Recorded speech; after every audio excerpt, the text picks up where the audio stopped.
This is Pet Life Radio. Let's talk pets.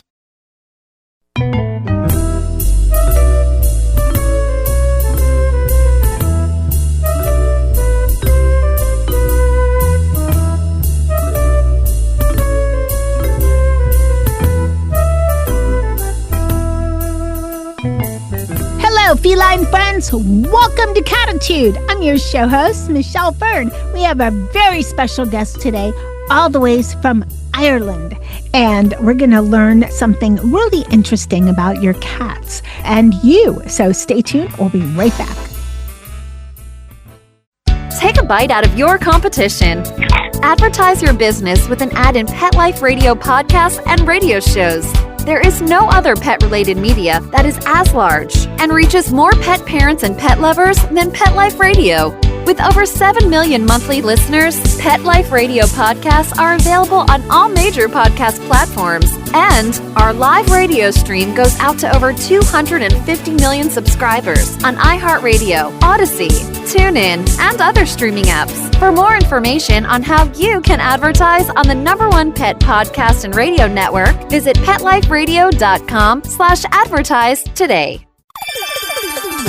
Let's Talk Pets on PetLifeRadio.com.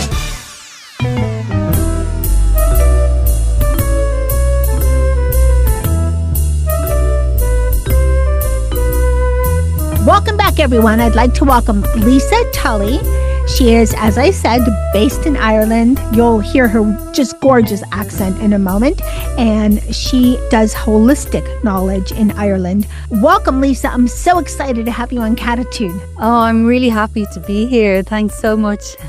So I did not do you justice in sharing your background. So can you please explain what you do to our listening audience? I work as a holistic healer for animals, and I focus mainly on cats and dogs at the moment.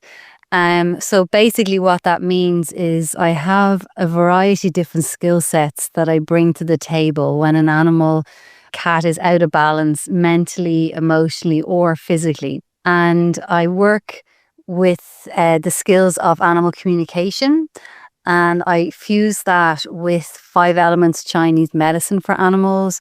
And I'm trained in how to use herbs with them, flower essences, diluted down essential oils, hydrosols. I have a very varied background, and all of it comes to the fore when an animal's in front of me, a cat's in front of me. So I can then, there's not many things I can't have a go at. Let's say that. Oh, wonderful. Now, can you do this virtually? Yes, I do. I work remotely through photographs. So I have animal clients all over the world. Okay, wonderful. I mean, that's one of the beauties of the internet, even though you say you work off of photographs. Yeah, it's amazing, isn't it, how we can connect now. And so when I work with animals, if I'm doing like an animal communication session, I can do that over Zoom, and we do it live between the person and the animal. So the animal's there, or their photo, if the animal can't be physically there for whatever reason. And then when I'm working with them to heal physical stuff and heal deeper emotional imbalances, because I use the botanicals, you just ship them off to whichever country and you do the calls over Zoom and work through the photos. So it really is amazing because it gives me a real understanding of the different ways animals are living, cats are living, and the challenges that are presented for animals depending on what location they're in. It's all a bit different, and what's available as well. So it's really interesting. That sounds like it would make a good book. Oh, yes. Funny you say that. Writing one. Yeah, well, I was just speaking to a lady there last week about getting my first book out there for sure. So it's definitely on the cards now. I think there's something to that. I have a deep affinity for culture, and I'm sure many of us do. And I've always believed, I'm in the US. I've never been, I traveled many years ago, and I travel whenever I can, which is not enough because I have cats. But I really appreciate and respect other cultures. I don't think the American way is the only way. I've never thought that. I think that there's a lot of little nuances in other cultures that makes it so interesting. And the way that we relate to our cats is even more interesting because you add another element to it. But let's talk more about what you do. Let's talk about cats mirroring their humans. What does that actually mean? It's a concept that I've been working with now for quite some time, where if we're out of balance in our lives, in ourselves, the animals that are sharing our space with us, that are sharing our lives with us, the cats will effortlessly pick up what's going on for us mentally, emotionally, and physically. They're so good at it that they'll even pick up imbalances within ourselves that we're not fully aware of. We all have our blind spots. And so what'll happen is, say, for example, you suffer from anxiety. And what'll happen then is the cat will be quite anxious. And if we then don't recognize this or don't address it, the emotional imbalances eventually become more chronic and then go deeper down and actually start to manifest as physical imbalances. So if you have a cat, an anxious cat, what can happen then is they can start to have digestive issues. They might throw up, every so often, but then every so often becomes much more often. Okay, over time, they vomit, about once every 3 months. Oh, actually, they vomit about once a month. Oh, they're vomiting once a week. They're vomiting every day, right? So it just becomes more and more chronic. And the reason that happens, what I have seen over the years and what I've been taught by the animal nation, is that on a human level, when we don't address our stuff, the animals will shout it at us. If they'll start to whisper it at us as showing us their imbalances, but then as they become more chronic, they'll shout it at us. So that's where they get really serious physical stuff or really serious emotional imbalances. And for us, we don't always join the dots. It's not a thing that's spoken about a lot, but I'm sure if you ask any vets, they'll tell you they see it all the time in their practice. A stressed person usually has a stressed animal, a stressed cat. And I feel that the animals, the cats, are really, really compassionate. They really want the best for us. They want us to be living our best lives, and they want to be living their best lives beside us as well. And because they have that unconditional love, though, that real genuine wish for us to be our best selves, that's when they'll take it that far. They'll allow themselves to get sicker and sicker and sicker until we recognize it. And if we see the mirroring on a human level and we are open to it and we listen and we pay attention, we turn our full attention towards the way the cat is communicating this to us, we open up an opportunity to really, really not only heal ourselves, but really step into our life's purpose. That's how powerful this work is. I feel that cats are deeply, deeply conscious beings and deeply, deeply aware, and far more aware, I think, than society as a whole will give them credit for. They then, because they are highly telepathic, they can read our thoughts, feel our feelings. They know what our thought processes are. They know what loops we have going on in our minds. But then they also know our talents, our gifts, and our potentiality. And they can figure out and help us, show us what it is we need to adjust within ourselves, within our lives, within our bodies, within our hearts and our minds, in order to step forward into a stronger way of being in this particular lifetime. So the mirroring is really, it's really an opportunity. It's really a gateway. It's a doorway into a whole level of possibility. And the other way that they'll mirror us, for example, is, say your cat has kidney issues, or when I'm speaking to a client, we'll talk about the cat and maybe they've got a lot of cystitis and they're always having bladder stones and they're always peeing outside the cat box, and that looks like it's a bladder issue, but really it'll stem back to the kidneys, because in Chinese medicine the kidneys and the bladder are really in partnership, and the kidneys are the organ of fear. And if you dig a bit below the surface, when I speak to the guardian of that particular cat that has kidney issues, I say, well, have you got a bit of fear going on? Do you notice, have you got any kidney imbalances going on?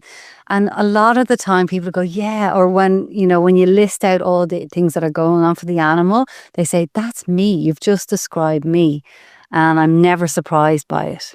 That is so, so interesting. Here's something that came to mind as you were talking about this. Cats are stoic creatures. So you can't always tell what's going on with them by just visually looking at them. And when you were talking about this in the beginning, what came to mind as far as, picking up on emotions and mirroring is children, because as adults, we carry a lot of baggage, right? We're always worrying about 50 million things. Children are more pure. They're more innocent. They have, their needs. They're hungry. They're happy. They're sleepy. They don't worry about they have to pay the mortgage, or they have to pay rent, or they have to do this, or they have to get that done, or they have this project. And our cats are the same way. They want to be fed. They want to be cuddled. They make sure they feel good and eat. So I wonder if it's the fact that they can mirror us is having to do with the fact that they don't have all this extra stuff. Does that have anything to do with it? Or is this just a wacko idea? I think they mirror us. You're right in the sense that they don't have to worry about the future. Okay, they don't have to worry about paying the mortgage and that kind of stuff. But I would also say though that cats in particular, how I see them and how I experience them is that I like to say they're quite galactic. They're really able to tap into our inner world. And so I doubt it's because there's an innocence there. I think cats are particularly intelligent and particularly wise.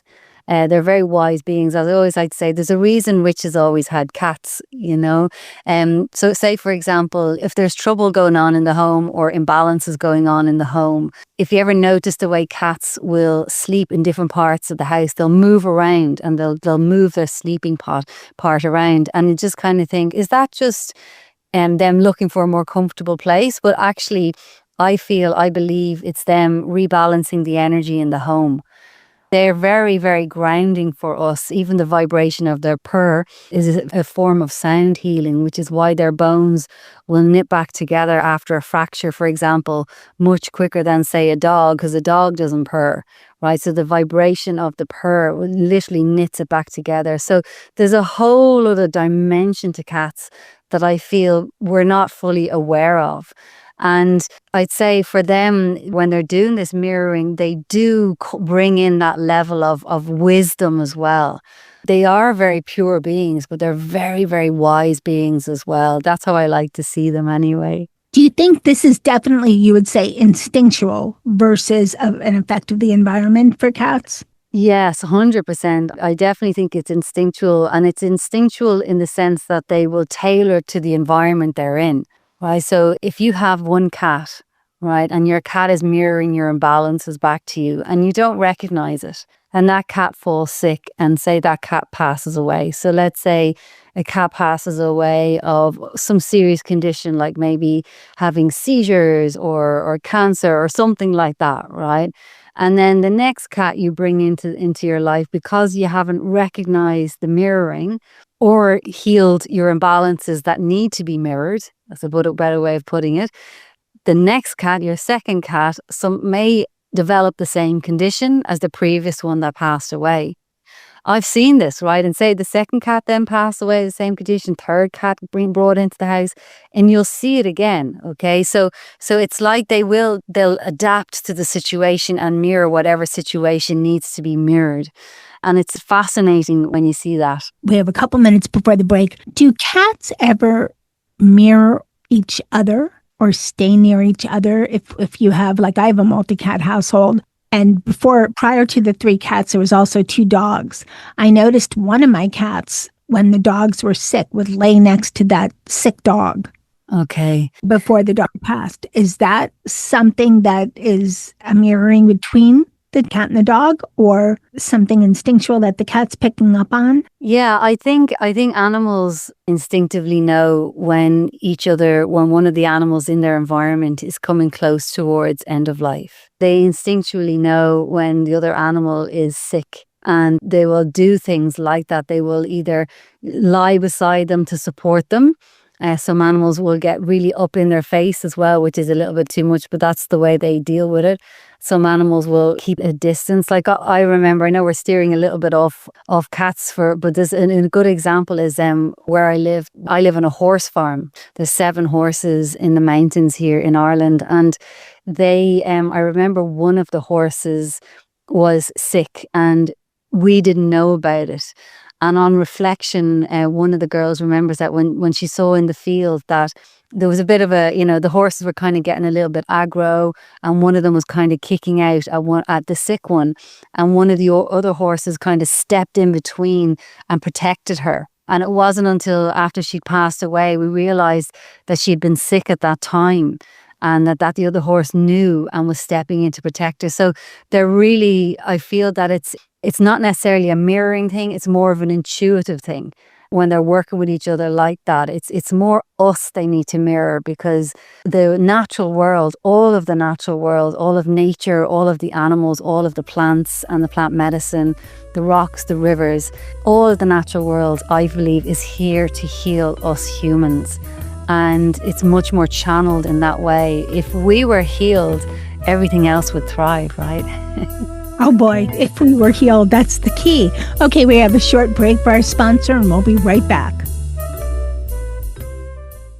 Real people, real stories. Our little dog developed this lymph problem. The chemotherapy lasted for 6 months, started developing more lymph nodes. So I thought I'd just try carnivore. The lymph nodes started to go down. Then I took him into the vet to have him checked out, and there was no signs at all inside. My cat had issues that developed in his eye, and 3 months later, my veterinarian said, let's go ahead and remove the eye. I heard the carnivore on advertising, so I said, you know what? I'm going to order this product. They did the procedure, they did all the tests, and they said, I don't know what you did. This product saved his eye. I've got a Labrador. She could hardly lift herself up off the floor. The treatment was chemotherapy. That's when I said, this could be the ticket. About 3 weeks, you could tell she was very alert. She was going on a 5-mile walk. She is just like prime again. Call 866-836-8735. That's 866-836-8735. Or visit carnivore.com. That's carnivora.com. Use promo code PETLIFE at checkout for 15% off your order at carnivora.com. Let's talk pets. Let's talk pets On Pet Life Radio. Pet Life Radio. PetLifeRadio.com.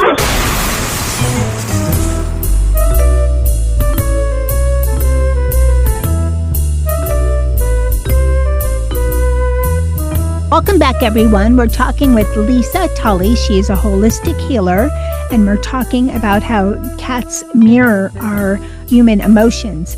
So, Lisa, this has been a fascinating show so far. What can pet parents do to maintain a calm, balanced energy that befits them and also their cats? The best thing I feel we can do as humans to support our cats and so they don't have to mirror is really find what it is in your life that makes you joyful and happy and peaceful. I could say to people meditation, but I know meditation doesn't always suit everybody. If you find it hard to sit in stillness and sit in meditation, that's okay. Your mind has had free reign for how many years you've never meditated. So it takes a while to train the mind in that way. So if that's challenging for people, sometimes it could be something like doing kind of a moving meditation like Qigong, Tai Chi, some kind of deeper practice like that, which enables you to reset the nervous system and also get the emotions out of the body, out of the organs, so that the organs can function properly, so you can feel better in yourself, looking after your diet, making sure you've got high quality human beings around you in your life that are going to support you. So the more you can build yourself up in a way that suits you and what's available to you wherever you are living in the world, the happier you are, the happier they are. I guarantee it, So it's a journey about looking after yourself and really, I'd say especially now when things are going a bit crazy, for me personally, I feel that I'm much better if I just don't watch the news, if I don't watch too much social media. I literally go in for work and I come back out again. And these are habits and practices. So it's not allowing yourself to check out. It's keeping yourself checked in.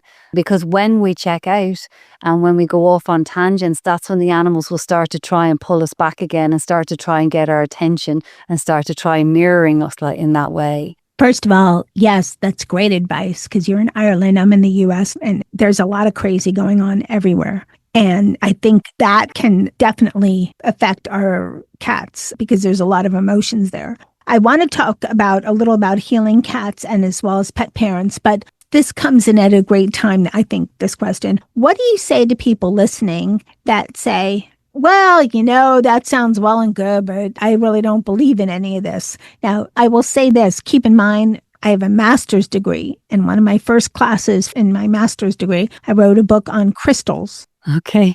So it was very important. We talked about shamans. We talked about out-of-body experiences. So this is for an MBA. So personally, I am very open-minded to a lot of different things. That's where I come from. But not everybody believes that. So for those that say, this sounds like a lot of, I can't wrap my head around this, what would you say to them to say, this is why you're wrong? Or this is why you should think a little more open-minded about this? Well, I would answer that by saying what I'm talking about is nothing new. Okay. It's a very, very ancient thing for all of humanity to be able to commune and connect with the natural world in a deeper way. Humans were operating in that kind of space far longer than we haven't been. It's only in modern times, where they've tried to redirect us down this kind of left brain route. Like I come from a science background. I have a degree in biology and in chemistry. I used to work in the pharmaceutical industry and I sold in the major London hospitals the pharmaceuticals into consultants and professors. So I come from that background but I always had the intuitive side to me. I worked in a vet's for 2 years as well.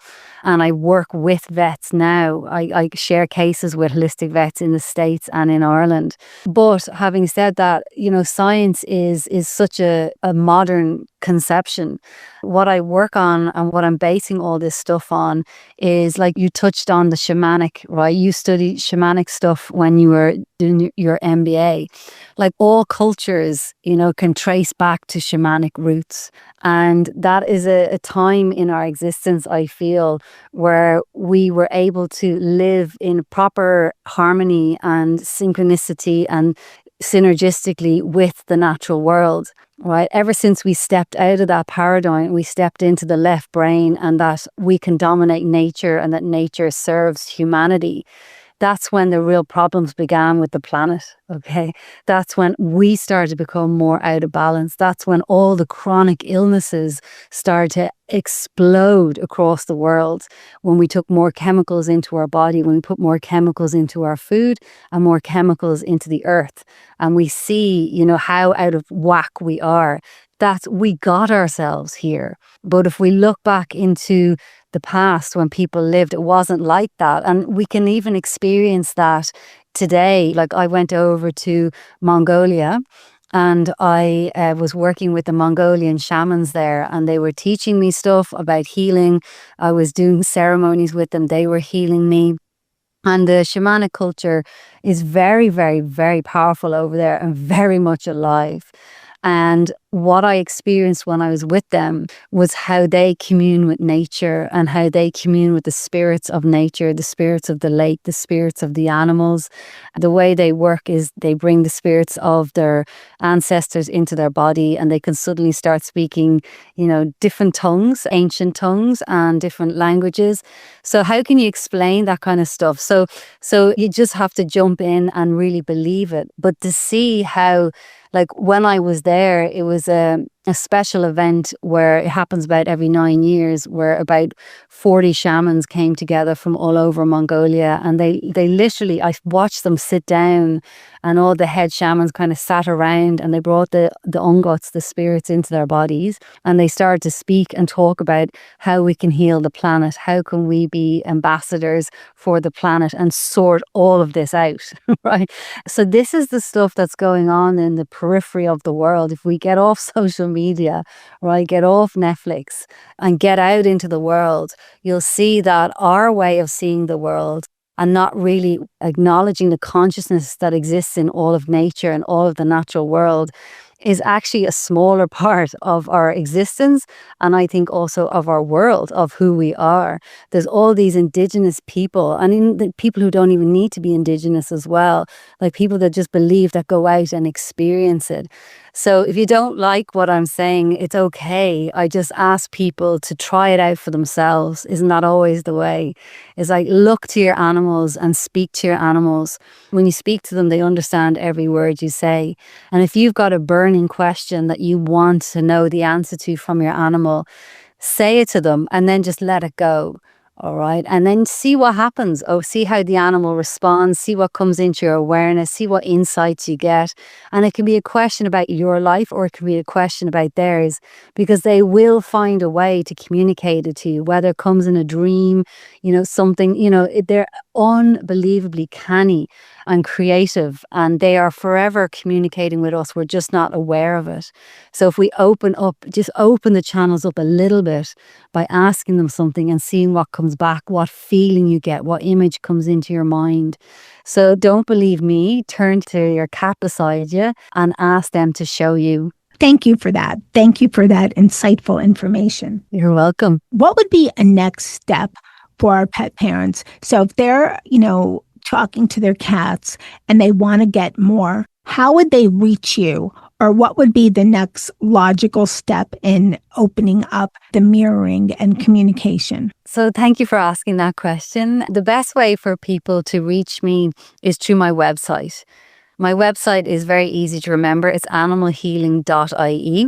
And on there, the easiest way to access this work, to try it out, is I invite people to check out my animal communication sessions. And that's where we deep dive with your animal friend, with your cat, and we can ask the cat what it is they want you to know for yourself. And after that, then we'll also ask the cat what questions it is you have for the cat. And these sessions are real deep soul level communication sessions. It's not the type of animal communication where it's like, this is their favorite toy, or, why did you slam the door earlier? Whatever, those kind of things. It's much more purposeful. It's much more back to your life purpose, your relationships, your health, your well-being. Whatever it is they really want you to know right now is what comes up. And again, I work through the photo, but we can do it live as well. So that's what I would encourage people to check out as their starting point with me. And then if they want to go deeper, if their cat has physical imbalances, emotional imbalances that would need deeper support and deeper botanical work, that's also available to 6-month programs that I do. But I think it's really nice to have the individual sessions first, and we can get a feel for each other, and you can get a first-hand experience of how I work. Lisa, I want to thank you so much for coming on Cattitude and explaining how cats mirror their humans, and just such insightful information into your holistic hearing. The website again is animalhealing.ie. Yeah, that's it. See, I remembered and just heard it. Animalhealing.ie. Thank you so much. I appreciate it. I know it's a huge time difference there. So thank you so much again for coming on Cattitude. Oh, it's been an absolute pleasure. Thank you for having me. And to everybody who's listening, thank you for all your support. I hope you all enjoyed this show. I found it so insightful, so informative. I want to thank Lisa Tully for coming on Cattitude and educating us. It's always wonderful to open your mind and see different perspectives. And I do believe my cats mirror me, and I want to definitely do more in this area. Very interesting. I want to thank my 3 cats, Dennis, Charlotte, and Molly, for mirroring me and teaching me about themselves and myself. Thanks again to my guest, Lisa Tully. Thank you to my amazing Cattitude audience. I very much appreciate you listening for all these years. And of course, the show would not be the same without the magic of my producer. Thank you, Mark Winter, for all you do. And hey, remember, lose the attitude, have Cattitude. Let's Talk Pets, every week on demand, only on PetLifeRadio.com.